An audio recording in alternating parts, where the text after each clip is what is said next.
మంచిర్యాల జిల్లాలో మామిడి రైతుల ఆశలు రాలిపోతున్నాయి. తెగుళ్లతో పాటు ఉష్ణోగ్రతల్లో మార్పులతో పూత పిందెలు రాలుతూ ఉండడంతో రైతులు ఆందోళన చెందుతున్నారు.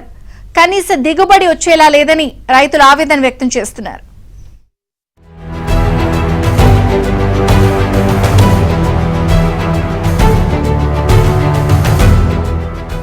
మంచిర్యాల జిల్లాలో సుమారు 18,000 ఎకరాల్లో మామిడి తోటలు సాగు చేస్తున్నారు.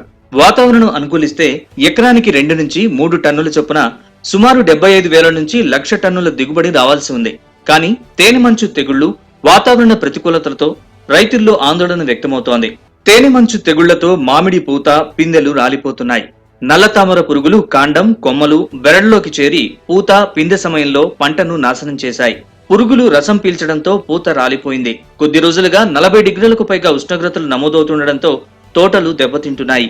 మేము ఒక 52 ఎకరాల వరకు మామిడి తోటలు లీజుకు తీసుకున్నాం. లీజుకు తీసుకొని 3 టైమ్స్ స్ప్రే చేసినాం, మందులు స్ప్రే చేసినాం. ఫస్ట్ వర్షాకాలంలో అడుగు మందులు వేసినాం. కానీ ఈసారి క్రాప్ అకాల వర్షాల వల్ల క్రాప్ మొత్తం కోల్పోయినాం. పూత వచ్చిన పూత డ్రాప్ అయిపోయింది. వెదర్ అనుకూలించలేదు. ఈసారి చాలా నష్టాలను ఎదుర్కోవాల్సి వస్తుంది. మేము ఒక 10 ఎకరాల తోటకు వచ్చేసి 4 లక్షల వరకు ఇన్వెస్ట్మెంట్ చేసినాం. ఇప్పుడు 1,00,000 రూపాయల మాలు కూడా వెళ్ళేట పరిస్థితులు లేవు. ఒక 3 టైమ్స్ స్ప్రేలకే మాకు 1 లాక్ వరకు అయినాయి. పలచగా వచ్చిన పిందెలు కూడా మొన్న వచ్చిన అకాల వర్షం వల్ల, గాలి వల్ల అవి రాలిపోయినవి. మార్చి నెల ప్రారంభం నుంచే ఎండలు దంచి కొడుతున్నాయి. ఏప్రిల్ మాసంలో ఉష్ణోగ్రత మరింత పెరిగే అవకాశం ఉంది. ఎండ తీవ్రతకు మామిడి పూత పిందెలు విపరీతంగా రాలిపోతున్నాయి. అక్కడక్కడ చెట్టుకు పడిన పిందెల్ని కాపాడుకోవడానికి రైతులు నానా అవస్థలు పడుతున్నారు. ప్రస్తుత సీజన్లో పూత వివిధ దశల్లో వచ్చింది. నవంబర్ నుంచి ప్రారంభమైన పూత మార్చి మాసాంతం వరకు కొనసాగింది. డిసెంబర్ నుంచి ఫిబ్రవరి వరకు వచ్చిన పూత నిలకడగా ఉంటుందని భావించినప్పటికీ అది రాలిపోతుండడం పట్ల రైతులు ఆందోళన వ్యక్తం చేస్తున్నారు. శాస్త్రవేత్తలు, ఉద్యానవన శాఖాధికారుల సలహాలు, సూచనలు పాటించి పురుగు మందులు వాడుతున్నప్పటికీ పూత నిలకడగా ఉండడం లేదని వాపోతున్నారు. కమిషనరీ పట్టుకున్నా, తోట పట్టుకుంటే ఇప్పుడు మొత్తం బొచ్చెలు లాస్ అయింది.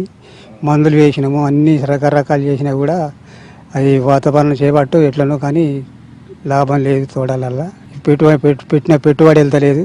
రాళ్ళ వర్షం పడి మొత్తం వానకు గాలితో నచ్చింది, అంత పూత రాలింది. మళ్ళీ ఈ పిందెలు కూడా పడితే అవి కూడా రాలిపోతాయి. మొత్తం ఇంకా కూడా రాలుతూనే ఉన్నాయి. ఇది 12 ఎకరాలు 13 ఎకరాలు ఉంటుంది. అవి ఏదో పూసిన చెట్టుకు పూసినాయి, లేని లేదు. రూపాయలు చాలా మంతకు ఉన్నాయో లేవో కాయలు, అంతే 30 పైసల మందం. దీంట్లో నష్టపోయేది రైతులే నష్టపోతాను. జిల్లాలోని నెన్నెల, బెల్లంపల్లి, జైపూర్, భీమారం, తాండూరు, మంచిర్యాల, కాశీపేట, కోటపల్లి తదితర మండలాల్లో చాలా సంవత్సరాల నుంచి మామిడి తోటల్ని పెంచుతున్నారు. ప్రస్తుత సీజన్లో పూత 3-4 దశల్లో వచ్చింది. అయినప్పటికీ పలు కారణాల వల్ల పూత రాలిపోతుండడం, మామిడి పిందెలు ఎదగకపోవడంతో దిగుబడి గణనీయంగా పడిపోతుందన్న అంచనాలున్నాయి. తొలి పూత దశలోనే మామిడి తోటల్ని పరిశీలించి గుత్తకు తీసుకున్న వ్యాపారులు ఆందోళనకు గురవుతున్నారు. దీంతో మామిడి రైతులతో పాటు తోటల్ని లీజుకు తీసుకున్న వాళ్లు సైతం దిగుబడిపై దిగులు చెందుతున్నారు. దాదాపు 5,000 మంది కౌలు రైతులు మామిడి తోటలపై ఆధారపడి జీవిస్తున్నారు. పెట్టుబడి కూడా వచ్చే అవకాశం లేదని టెన్షన్ పడుతున్నారు. లక్షలలో పెట్టుబడులు పెట్టి లీజు తీసుకున్నాం. తర్వాత మొన్నటి వర్షాలకు గాలికి వర్షాలకు ఉన్న పూత పిందెలు కూడా రాలిపోయినాయి. ఈ సంవత్సరం కష్టకాలమే ఉంది. ప్రభుత్వం ఏ రకంగానైనా ఆదుకుంటే బాగుంటుంది. మామిడి రైతులను బాగా ఇబ్బందికరంగా ఉన్నది. కొంచెమే పూత వచ్చిందంటే వర్షానికి ఆయనతో కూడా రాలిపోయింది. లక్షలలో కూలీలను పెట్టి మెయింటెనెన్స్ చేపించి మందులు కింద గుంటలు తవ్వించి నీళ్లు పెట్టినాయి. బాగా ఖర్చులైనాయి. పెట్టుబడులు కూడా చేతికి రావు.